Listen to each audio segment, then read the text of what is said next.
जय माता दी दोस्तों। मैं पायल आपके अपने YouTube चैनल व्रत त्योहार और उपाय में आप सभी का स्वागत करती हूँ। भारत एक ऐसी भूमि है जहाँ प्रत्येक देवी और देवता को बराबर महत्व दिया जाता है। इस समृद्ध विरासत में त्योहार का अपना एक खास स्थान होता है। आज हम इस वीडियो में शीतला सप्तमी के त्योहार की बात करने वाले हैं। होली के 8वें दिन यानी चैत्र महीने की कृष्ण पक्ष की सप्तमी को शीतला सप्तमी मनाई जाती है। शीतला सप्तमी देवी शीतला माता को समर्पित एक महत्वपूर्ण हिंदू त्योहार होता है। शीतला सप्तमी यानी शीतला माता खसरा और चेचक जैसी बीमारियों को दूर करने के लिए जानी जाती है। जैसा कि शीतला शब्द का शाब्दिक अर्थ होता है ठंडा, जो शीतलता प्रदान करे, यानी शीतला माता अपनी शीतलता से इन रोगों को ठीक करने का संकेत देती है। शीतला सप्तमी के दिन माताओं के द्वारा अपने बच्चों के अच्छे स्वास्थ्य के लिए व्रत रखा जाता है। शीतला सप्तमी का यह त्योहार पूरे भारत में विशेष रूप से गांव यानी ग्रामीण क्षेत्रों में बड़े उत्साह के साथ मनाया जाता है। शीतला सप्तमी के दिन शीतला माता की पूजा की जाती है। एक दिन पहले यानी छठ के दिन खाना बनाया जाता है और अगले दिन शीतला सप्तमी के दिन उस बासी खाने का भोग शीतला माता को लगाया जाता है। शीतला सप्तमी के दिन ना ही गर्म खाना बनाया जाता है और ना ही गर्म खाना खाया जाता है। शीतला माता अपनी तस्वीरों में हाथों में कलश और झाड़ू लिए गधे की सवारी करती हुई और नीम के पत्तों की माला पहने हुई नजर आती है।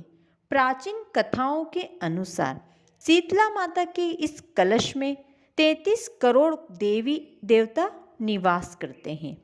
शीतला सप्तमी को बसोड़ा और बसोंदा के नाम से भी जाना जाता है। जान लीजिए शीतला सप्तमी के दिन क्या आपको करना चाहिए। शीतला सप्तमी के दिन आपको ठंडे पानी से स्नान करना चाहिए। शीतला माता के मंदिर जाकर पूजा अर्चना करनी चाहिए। शीतला सप्तमी के दिन शीतला माता की पूजा के पश्चात शीतला सातम व्रत कथा पढ़ना या सुनना अवश्य चाहिए। इस दिन अपने बच्चों की अच्छी सेहत और अच्छे स्वास्थ्य के लिए व्रत रखना चाहिए। अब शीतला सातम के दिन पूजन सामग्री में आपको क्या क्या चाहिए वो जान लीजिए। ठंडा बना हुआ भोजन, पूरी, भजिए, मीठा कुछ भी, शक्करपारे, जो भी आप बना सकें। ध्यान रखें ये सब आपको छठ के दिन रात में बनाना है। सातम के दिन आपको कुछ भी गर्म नहीं बनाना है। दिया, अगरबत्ती, ठंडे जल का कलश, वस्त्र में आप ब्लाउज पीस पर कुछ दक्षिणा रखकर समर्पित कर सकते हैं। दही, पुष्प, फूलों की माला, रोली, अक्षत, मौली, कपूर, श्रृंगार सामग्री में हल्दी, मेहंदी, काजल, कुमकुम, चूड़ी, बिछिया, मंगलसूत्र या गले के लिए कोई माला, पैरों के लिए पायल, नेल पॉलिश, कान की बाली, लाल चुनरी, इनमें से जो भी आपके पास हो वो आप समर्पित कर सकते हैं। अन्यथा आप श्रृंगार सामग्री की पुड़िया जो मार्केट में मिलती है वो भी ले सकते हैं। अगला हल्दी की गांठ, भीगी हुई चने की दाल, छापे लगाने के लिए घुली हुई हल्दी। शीतला सप्तमी के दिन शीतला माता की पूजा आपको कैसे करना है उसकी पूजन विधि जान लीजिए। सबसे पहले जल्दी उठकर स्नान कर स्वच्छ साफ कपड़े पहन लीजिए। आपको ठंडे पानी से स्नान करना है, इस बात का आप विशेष ध्यान रखें। अब यदि आप व्रत रखना चाहते हैं तो आप अपने मंदिर में अपने व्रत का संकल्प ले लें। अब पूजा के शुभ मुहूर्त में अपनी पूजन थाली लेकर शीतला माता के मंदिर जाएं। सबसे पहले शीतला माता को जल से स्नान कराएं, फिर दही समर्पित करें। दही माँ शीतला माता को ठंडक प्रदान करता है, इसलिए अपनी पूजन सामग्री में दही को अवश्य शामिल करें। अब अगरबत्ती और दिया बिना जले माता के सामने अर्पित करें। ध्यान रखें आपको अगरबत्ती और दिया कपूर कुछ भी जलाना नहीं है, आपको ऐसे ही ठंडे ही रखना है। फिर माता को रोली और हल्दी से टीका करें, काजल मेहंदी लगाएं, लच्छा वस्त्र समर्पित करें। अन्य पूजन सामग्री जो भी आपकी पूजन थाली में है, कुमकुम, चावल, सभी सामग्री आपको एक एक करके माता पर अर्पित करना है। अब भीगे हुई चने की दाल समर्पित करें। अब जो भी भोग यानी ठंडा बना हुआ भोजन आप ले गए हैं उसका भोग माता को लगाएं। अब शीतला माता की कथा सुने और फिर हाथ जोड़कर अपने बच्चों की सुख समृद्धि और अच्छे स्वास्थ्य की कामना करें। अब आरती के लिए आप कपूर ले गए हैं तो वो कपूर आपको जलाना नहीं, ऐसे ही माता के सामने आप समर्पित कर दीजिए। अंत में वापस जल चढ़ाएं और जल चढ़ाने के बाद जो जल बहकर गिरता है उसमें से थोड़ा जल आप किसी बर्तन में झेल लीजिए यानी ले लीजिए। अब यह जल पवित्र होता है, इसे घर के सभी सदस्यों को आचमन करवाएं। थोड़ा जल घर के अपने हिस्से में छक दें, इससे घर की शुद्धि होती है, पॉजिटिव एनर्जी घर में आती है। यदि घर में कोई नेगेटिव एनर्जी होती है तो उसका नाश हो जाता है। शीतला माता की पूजा के बाद जहाँ होलिका दहन हुआ था वहाँ जाकर आपको पूजन करना है। थोड़ा सा जल चढ़ाएं, उसके बाद कुमकुम, चावल और मौली समर्पित करें। जो भोग आप ले गए हैं थोड़ा सा वहाँ भी समर्पित कर दें। इसके बाद आपको पतवारी का पूजन करना है। इसके लिए वहीं पास में 5 पत्थर ले लें। अब उन पर पहले जल चढ़ाएं, फिर सभी सामग्री यानी कुमकुम चढ़ाएं, चावल चढ़ाएं, मौली चढ़ाएं, सभी सामग्री आप थोड़ी थोड़ी चढ़ा दीजिए। फिर थोड़ा सा जल वहीं पास में ज़मीन पर छिड़कें। अब अपने उंगलियों की मदद से खेत जैसा आपको बनाना है, यानी उंगलियों से क्रॉस करके खेत के आकृति टाइप आपको बना लेना है। अब इसमें कुमकुम चढ़ाएं थोड़े से। इसके बाद 5 गेहूं के दाने जैसे फसल बोते हैं वैसे डाल दें।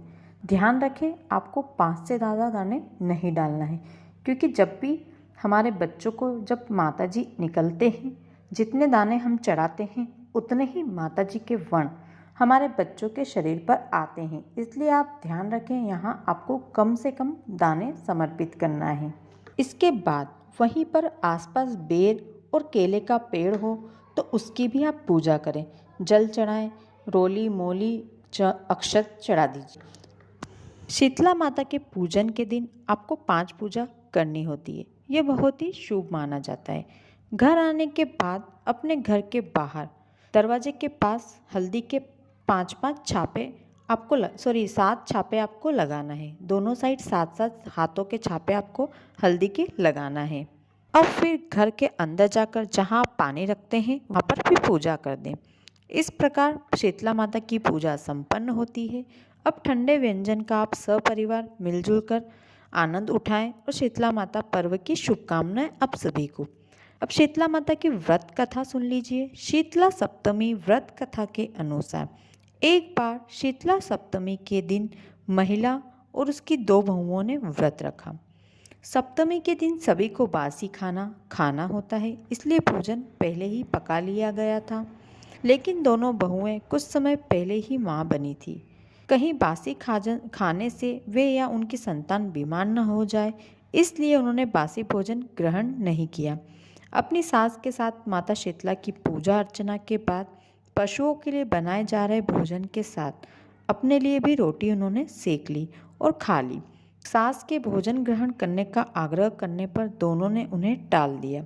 उनके इस कृत्य से माता शीतला कुपित हो गई और उन दोनों के नवजात शिशुओं की मौत हो गई।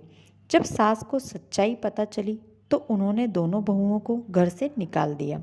दोनों बहुएं अपने बच्चों के शव लेकर दर दर भटकने लगी। थक कर आराम करने के लिए बरगद के पास रुक गई। वहीं पर ओरी व शीतला नामक 2 बहनें भी थीं जो अपने सर में बड़ी जुओं से परेशान थी। इन दोनों बहुओं ने उनकी मदद की, उनकी जुएं निकाली और उन बहनों को आराम मिला। उन्होंने बहुओं को आशीर्वाद दिया कि तुम्हारी गोद फिर भर जाए। तब बहुओं ने उन बहनों को बताया कि हमारी तो हरी गोद भरी हुई ही लुट गई। इस पर शीतला ने उन्हें लताड़ता लगाते हुए कहा कि पाप कर्म का दंड तो भुगतना ही होता है। बहुओं को एहसास हुआ कि वे कन्याएं साक्षात माता शीतला हैं और वे उनके चरणों में गिर गई और क्षमा याचना की। माता ने भी उनके पश्चाताप के बाद उन्हें माफ़ किया और मृत बालक जीवित हो गए। तब दोनों खुशी खुशी अपने घर लौट गई। इस चमत्कार को देखकर सब हैरान रह गए। धीरे धीरे समय के साथ माता शीतला की व्रत कथा सभी लोगों तक पहुंची और लोगों ने माता का आशीर्वाद प्राप्त करने के लिए इस दिन शीतला सप्तमी के दिन शीतला माता की पूजा और व्रत करना प्रारंभ कर दिया। बोलो शीतला माता की जय। शीतला माता आप सभी के बच्चों को स्वस्थ रखें, सेहतमंद रखें, खुश रखें। आप सभी पर शीतला माता की कृपा सदैव बनी रहे। तो दोस्तों, ये थी शीतला माता की पूजन विधि, पूजा सामग्री, महत्व, आपको उस दिन क्या करना चाहिए, शीतला माता की व्रत कथा। आशा करती हूँ आपको ये वीडियो अच्छा लगा होगा। वीडियो अच्छा लगा हो तो वीडियो को लाइक करें, ज़्यादा से ज़्यादा शेयर करें ताकि सभी इस जानकारी का लाभ उठा सकें। और यदि आप और ऐसे ही वीडियो देखना चाहते हैं तो मेरे चैनल को तुरंत सब्सक्राइब करें। मैं अपने इस यूट्यूब चैनल पर अपने हिंदू धर्म के सभी व्रत और त्योहारों की जानकारी लेकर आती हूँ, व्रत कथाएं लेकर आती हूँ जो आप सभी की ज़िंदगी को थोड़ा आसान बनाएंगी। आपको सभी व्रत त्यौहार से जुड़ी जानकारी मेरे इसी चैनल पर प्राप्त होगी। कमेंट में शीतला माता की जय लिखना बिल्कुल भी ना भूलें। धन्यवाद।